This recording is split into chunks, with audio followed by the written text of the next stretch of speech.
Have you ever wondered why famous architectures such as VGG or ResNet only focus on 3x3 conv layers? Well, let's see why. It is because of a concept called receptive fields. To understand what that means, let's assume we have a 7x7 input image and we only use 3x3 conv layers with padding of 1 and a stride of 1 to retain the spatial resolution in subsequent layers and keep it 7x7. So we have our input image and we pass it through 3x3 conv layers 3 times until we reach the output. Now let's pick this pixel on the output feature map. This pixel depends on this 3x2 receptive field of the previous feature map. So we can say the receptive field size of this 1x1 area of the output is 3 so far. Then let's see what happens to receptive field size after adding the second layer to our calculation. We pick these two pixels, one at the top left corner and the other at the right bottom. Then we see it has a larger receptive field size. So to recap what just happened, we have 1x1 pixel on the output. It depends on 3x2 receptive field of its previous layer, which depends on the 5x5 receptive field of the second layer. In other words, if we put two 3x3 conv layers subsequently, it has the effect of putting one 5x5 conv layer. Now let's add another layer to our calculation. Again, we select two pixels from the top left and bottom right, and then find the receptive field of them in the input layer. We can now see that it covers the 7x7 area, which is the whole input. In other words, every pixel in the output feature map contains information on the whole input image, and generally, as we go further, we have higher semantic information. One key thing we need to understand here is that if we combine two 3x3 conv layers together, it's like having one 5x5 conv layer. And if we combine three 3x3 conv layers, then it's like having one 7x7 layer. Now let's formulate how receptive field size increases as we add more conv layers. The first conv layer adds 2 to our receptive field size, which is the same as the kernel size. The next one adds 2, and the next one adds 2. If we generalize this, we can say that the first one adds kernel size, the next one adds kernel size minus 1, and again the next one adds kernel size minus 1. Now, assuming having L layers, then our receptive field size would be k for the first step, and for the rest L-1 layers we add k-1.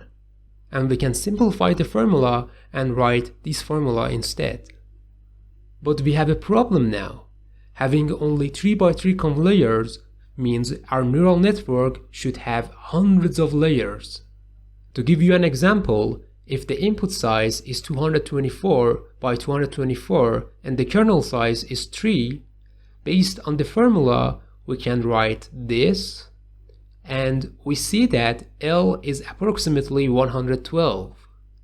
And that basically means that we need to add 112 3x3 conv layers to our neural network so that at the end every pixel could capture the whole information that exists in the image.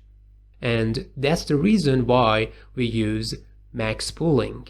Let's now assume we have this feature map. And like usual, we use max pooling with kernel size of 2 and a stride of 2. It finds the highest value of every subregion and does the max pooling. Now, instead of every 2 rows and every 2 columns, we only have one single value. So max pooling doubles the size of our receptive field size, and that basically means we don't need to have a very deep neural network. But why do people always use 3x3 conv layers? I mean, what's the problem with 5x5 or 7x7? Let's see. Let's imagine we have input volume having C1 channels. In this first scenario, we use 5x5 kernels, which of course should have the same number of channels as the input volume. And we have a couple of them that they output these feature maps, having height of h and width of w. And let's imagine we have C2 kernels and so C2 channels in our output. In another scenario, we again have the same input volume, but our kernels are 3x3 instead. And we use two 3x3 kernels subsequently because from this video we should know it should have the same receptive field size as one 5x5 which we have in the previous scenario. And again we have the same output feature maps. Let's compare them now. The first comparison is between their parameters that the model should learn during training. In the first scenario, each kernel size is 5x5 spatially, and each one has C1 channels. So the number of parameters in each layer is 25, which is the result of multiplying 5x5, and we multiply the result with C1, which is the number of channels. And finally, we multiply these number of parameters with the number of kernels, which is C2, and we reach 25 times C1 times C2 parameters. Similarly, we have 9 C1 C2 parameters here and 9 C1 C2 parameters here, and therefore we have 18 C1 C2 parameters for the second scenario. So by using two 3x3 conv layers, even though we have the same receptive field size, the number of parameters we gotta learn is fewer. And the next comparison is between their floating point operations.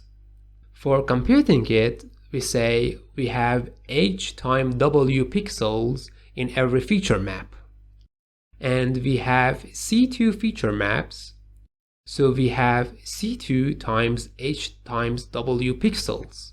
And every pixel is the result of inner product between a kernel and a portion of the input.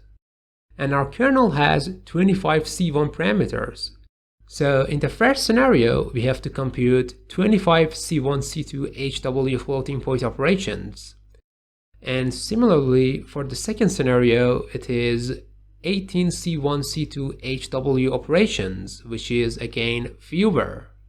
So by now, we can see that using 3x3 conv layers is much better than 5x5, isn't it? Actually, it has one other advantage.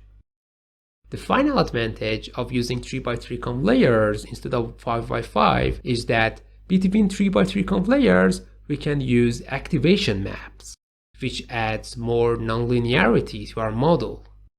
And these three reasons are why people use 3x3 conv layers. Alright, that was all we needed to know from Receptive Fields. If you found this video useful, don't forget to like and subscribe.